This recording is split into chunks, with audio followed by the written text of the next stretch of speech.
Greetings, everyone, and welcome. May the 12th. As I am recording this East Coast time, it is 6:33 p.m.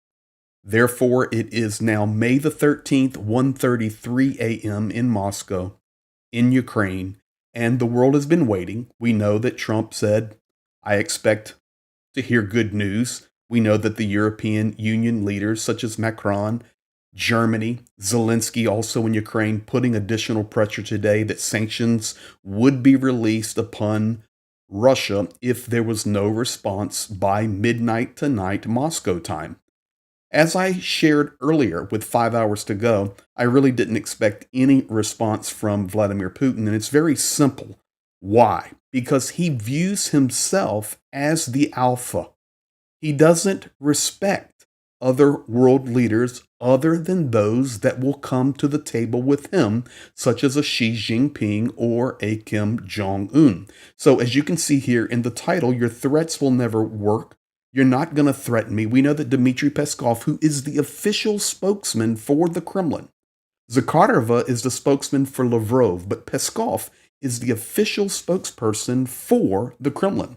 He directly made the statement today, you cannot intimidate Russia. You cannot speak to us this way. So we already knew our answer, but we needed to wait for time to pass. But what is really interesting now, as it is already moving toward the 2 o'clock hour there in Moscow in Ukraine, is how the response is coming. First of all, zero from Putin. Of course, that's fully expected. No more words from Peskov other than the statement earlier in the day. That is also expected. But how do we have validation that no ceasefire and I'm not going to listen to you, but you really need to listen to me? This is how. Right now, as I am recording this, there are drones flying over Odessa, over the Odessa region. There are Shaheeds. A batch of 6 Shaheeds are working their way through Mykolaiv region and heading north. This is real time. Additionally, as you have seen in the title of the YouTube video that I put there, Putin's answer now is obvious. It's a no, but it's interesting what the Russian military was doing today. This is actually a drone, a Shahed drone that was shot down today, earlier in the day, and written on the wing right there in Russian, and it's actually not even written properly. It translates this way: there will be no peace deal, or there will be no truce deal, so forget about it. So this is the response from Russia. So we have no words from Putin.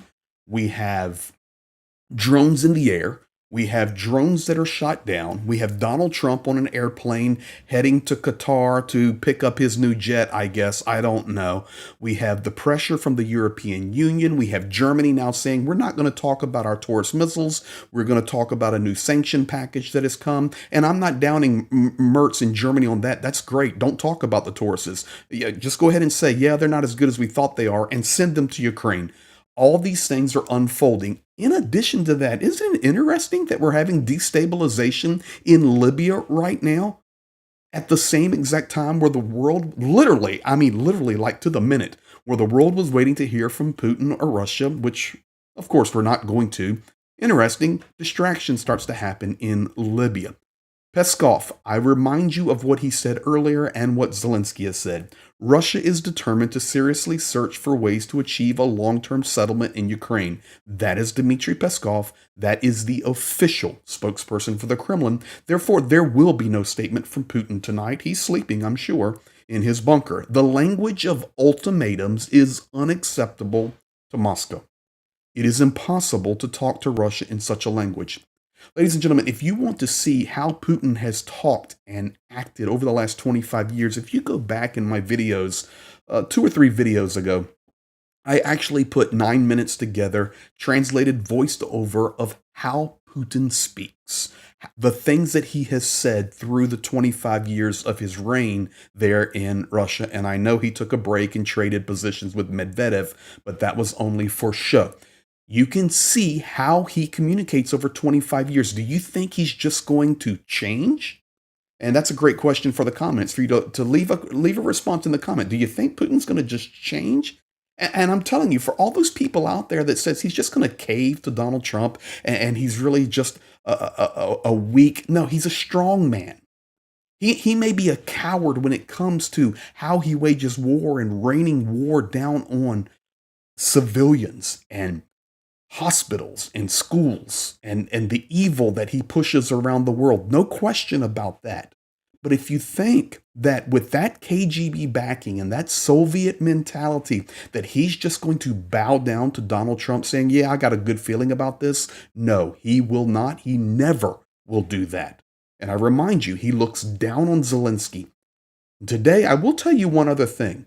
Russia was talking, and Zakharova came out and she made this statement. She goes, well, actually, back to the 2022, Zelensky has his own law and his own rule that it's illegal to actually communicate with Vladimir Putin. They're playing every angle that they can possibly play. But this is exactly what we expected. Now, I will remind you Zelensky's statement, and this is all he said. There has been no words from Zelensky, still no response from Russia, although now we do have a response. Shaheeds are in the air.